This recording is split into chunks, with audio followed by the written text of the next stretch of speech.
लेह चंदीगड आणि शिमला विमानतळ आता बंद करण्यात आलेलं आहे। खबरदारीचा उपाय म्हणून हे विमानतळ बंद करण्यात आलेली आहेत। जम्मूत भारतीय सैन्याने आता पाकचं ड्रोन देखील पाडलेलं आहे।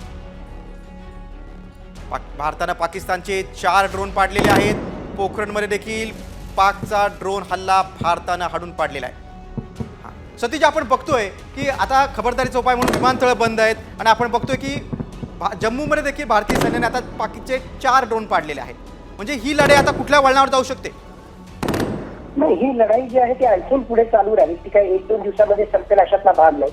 मुळात जी आहे आता आपण जी एक प्रकारची स्ट्रॅटेजी घेतलेली आहे की रेसिप्रोकल आणि रिस्ट्रेंट, म्हणजे पाकिस्तान जसं करेल आपण त्याच प्रपोर्शन मध्ये आपण तशा प्रकारे त्यांना रिस्पॉन्ड करणार आहोत आणि आपण जे आहे एक प्रकारे संयमाचं धोरण त्या ठिकाणी घेणार आहोत। म्हणून माझ्या मते पहिली ऍक्शन जी ती पाकिस्तानतर्फे येते आणि त्याला आपण जे रिस्पॉन्ड करण्याचा प्रयत्न करतो। पाकिस्तानचं पुन्हा त्यांच्याकडे असणारं शस्त्रास्त्र म्हणा किंवा त्यांची जी आहे सामरिक कुवत ही भारतासमोर नाहीये, म्हणून तो जे आहे ते फार काळ त्या ठिकाणी टिकू शकणार नाही। पण एक तर जे आहे रिटॅलिटरी मेजर्सच्या माध्यमातून आणखीन काही दिवस अशा प्रकारचा संघर्ष चालू शकतो आणि नक्कीच आपण पाकिस्तानला त्यामध्ये नमवू शकतो। पण हा मामला फक्त जो आहे पाकिस्तानने जे केलं त्याला रिटॅलिएट करण्याचा नाहीये। खरा जो मेन मुद्दा आहे ऑपरेशन सिंदूर आपण कशासाठी सुरू केलं? या दहशतवादाचा जो डिमोड करण्यासाठी।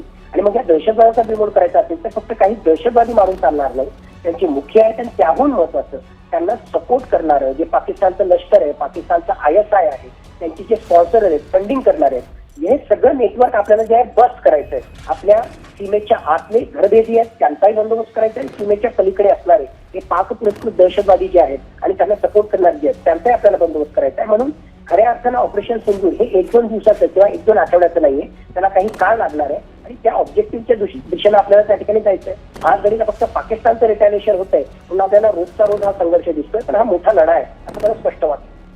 सतीजी, तुम्ही साम टीव्हीशी संवाद साधलात आणि अनेक मुद्द्यांवर तुम्ही विश्लेषण केलं त्याबद्दल धन्यवाद।